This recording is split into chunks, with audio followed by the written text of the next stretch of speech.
Assalamualaikum warahmatullahi wabarakatuh. Sahabat beriman, syukur alhamdulillah kita bisa bertemu kembali di channel ini. Harapan saya, semoga saudaraku semua yang sedang menonton video ini selalu diberikan kesehatan, diampuni dosa-dosanya, baik yang disengaja maupun tidak disengaja, dan semoga kita selalu dalam lindungan Allah dan selalu dalam petunjuknya. Amin ya rabbal alamin. Salawat dan salam semoga tercurahkan kepada baginda Nabi besar Muhammad sallallahu alaihi wasallam. Allahumma salli ala sayyidina Muhammad wa ala ali sayyidina Muhammad. Semoga kita semua mendapatkan syafaatnya beliau pada hari kiamat nanti. Amin ya rabbal alamin.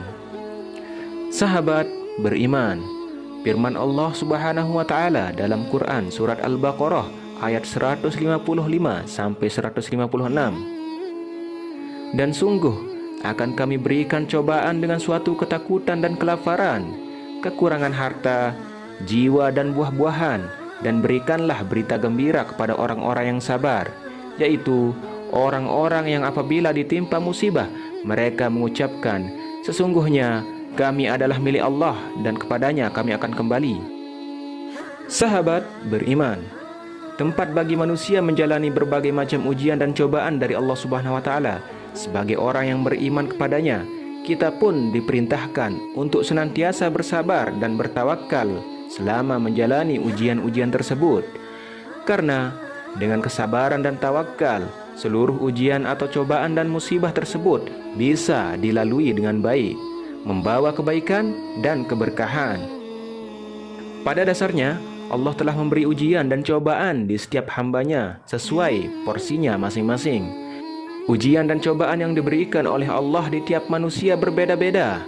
Manusia harus berani menghadapi kesulitan dan tetap tabah dalam menghadapi cobaan dalam mencapai tujuan yang ingin dicapai. Orang yang sabar mencerminkan nilai keimanan yang kuat.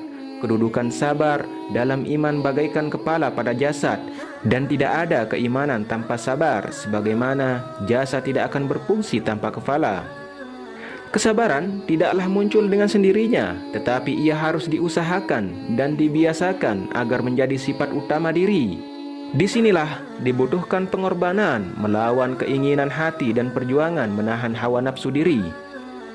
Sementara itu, tawakal merupakan pelengkap sejati sifat sabar. Tawakal merupakan kerja hati, memasrahkan seluruh ujian dan cobaan kepada kehendaknya.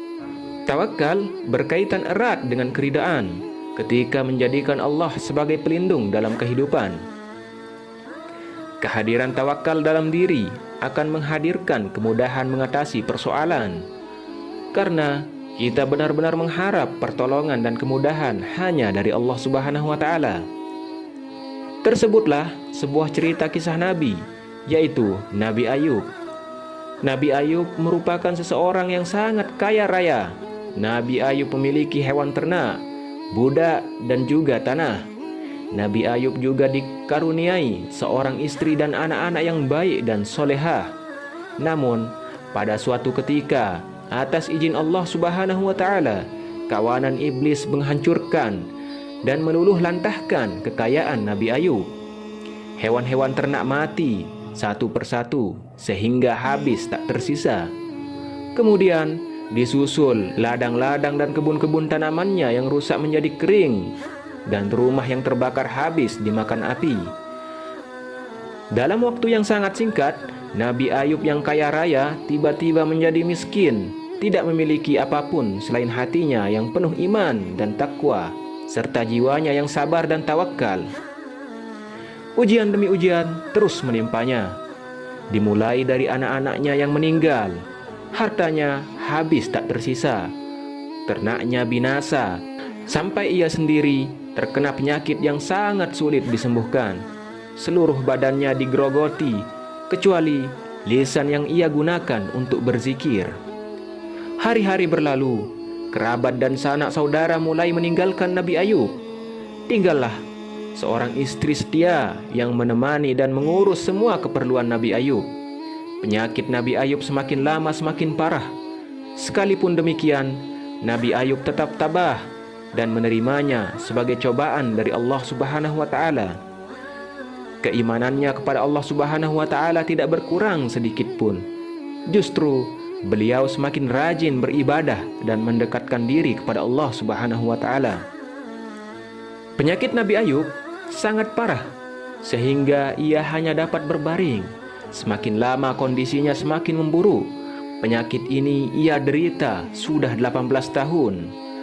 Selama beliau sakit, seluruh penduduk di sekitarnya mengasingkan dirinya. Hanya istrinya yang mengurus segala keperluan Nabi Ayub. Namun, iblis selalu menghasut istri Nabi Ayub yang bernama Rahmah. Iblis membisikkan kebencian ke dalam hati istri Nabi Ayub. Pada suatu hari, istri Nabi Ayub mengatakan hal-hal yang menyakiti Nabi Ayub. Nabi Ayub pun sangat sedih. Ia bersumpah apabila ia sembuh kelak, ia akan memukul istrinya sebanyak 100 kali. Pada saat kondisi Nabi Ayub semakin lemah, Allah Subhanahu wa taala menurunkan wahyu kepadanya. Hentakkanlah kakimu. Inilah air yang sejuk untuk mandi dan untuk minum. Nabi Ayub menghentakkan kakinya ke tanah sehingga air keluar. Air tersebut digunakan untuk mandi dan minum Nabi Ayub. Tidak lama kemudian, tubuh Nabi Ayub kembali sehat. Bahkan, ia lebih sehat dan kuat dibanding sebelumnya. Setelah sembuh, istri Nabi Ayub kembali kepada suaminya. Nabi Ayub teringat dengan sumpahnya. Namun, ia tidak sampai hati memukul istrinya. Nabi Ayub mengalami kebingungan akan sumpahnya. Ia tidak dapat memenuhi sumpahnya. Akhirnya, turunlah perintah Allah agar Nabi Ayub melaksanakan sumpahnya. Ia diperintahkan memukul istrinya menggunakan 100 helai rumput yang diikat. Kisah Nabi Ayub ini telah diceritakan dalam Al-Quran.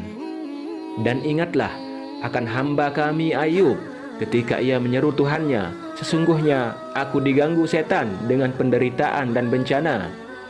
Allah berfirman, hentakkanlah kakimu. Inilah air yang sejuk untuk mandi dan untuk minum. Dan kami anugerahi dia dengan mengumpulkan kembali keluarganya, dan kami lipat gandakan jumlah mereka sebagai rahmat dari kami dan pelajaran bagi orang-orang yang berpikiran sehat. Dan ambillah seikat rumput dengan tanganmu, lalu pukullah dengan itu, dan janganlah engkau melanggar sumpah. Sesungguhnya kami dapati dia Ayub, seorang yang sabar. Dialah sebaik-baik hamba. Sungguh dia sangat taat kepada Allah. Sahabat beriman, dari cerita Nabi Ayub tersebut tersadar ada 3 macam ujian yang dihadapi manusia di dunia ini, yaitu ujian kesulitan, kesenangan, dan kesalahan. Ujian kesulitan dapat muncul dalam bentuk kekurangan harta, kelaparan, penyakit, dan musibah-musibah lainnya. Sementara ujian kesenangan dapat berupa harta yang banyak, istri yang cantik, dan kedudukan sosial yang tinggi. Di antara ketiga ujian itu, ujian kesulitan adalah yang paling ringan, karena ujian tersebut tidak hanya dialami oleh orang-orang beriman, tetapi juga orang kafir. Sedikit sekali orang beriman dan orang kafir yang mampu melewati ujian kesalahan. Hal tersebut disebabkan tidak adanya petunjuk yang mereka dapatkan dari Allah Subhanahu wa taala. Akibatnya, mereka terus mengulangi kesalahan dan dosa yang sama dari waktu ke waktu. Tidak sedikit manusia yang terlena oleh berbagai kesenangan dunia yang mereka rasakan sehingga mereka pun lupa akan patuh kepada Allah Subhanahu wa taala. Dalam menghadapi berbagai ujian tersebut, ada beberapa sikap yang harus dilakukan seorang mukmin. Pertama, tetap merasa yakin atau optimis bahwa akan datang pertolongan Allah kepada kita.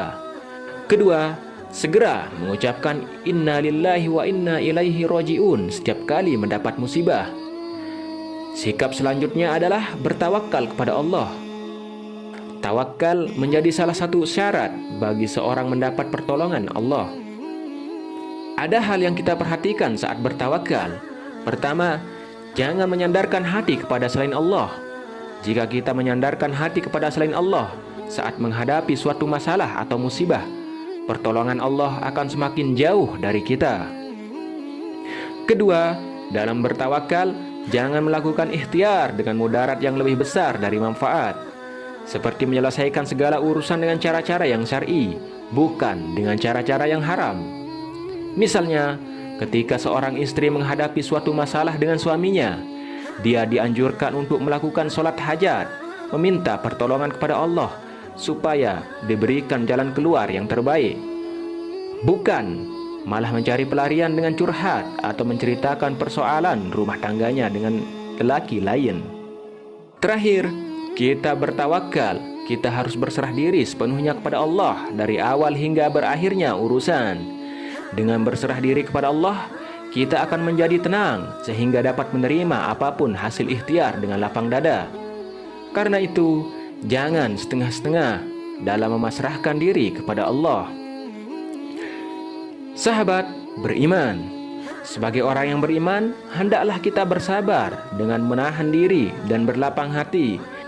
Jauhkan rasa cemas serta was-was yang berlebihan. Kembalikan semua yang kita alami kepada Allah yang Maha Agung dan Maha Mengetahui, karena kesabaran akan selalu berujung kebahagiaan. Seperti halnya pernyataan Umar bin Al-Khattab, kami dapat merasakan kenikmatan dalam hidup ketika kami mampu bersabar. Sabar bukanlah suatu sikap yang mudah kita lakukan, tapi juga tidak sulit kita usahakan. Seringkali, bila kita dihadapkan dengan suatu situasi yang sulit, kita mengatakan, sudah habis kesabaranku. Padahal, yang beriman hendaknya kita selalu bersikap sabar dalam segala hal, yang saling mengingatkan kepada siapa saja yang lupa dengan sikap sabar. Tidak ada yang kebetulan. Segala sesuatu yang kita alami, entah itu baik atau buruk, selalu ada hikmah di balik semuanya. Selalu ada yang dapat kita pelajari dari setiap orang yang datang dan pergi di dalam kehidupan kita. Semua hanya dapat kita pahami jika kita mau belajar untuk melihat dengan hati yang lapang dan pikiran yang terbuka.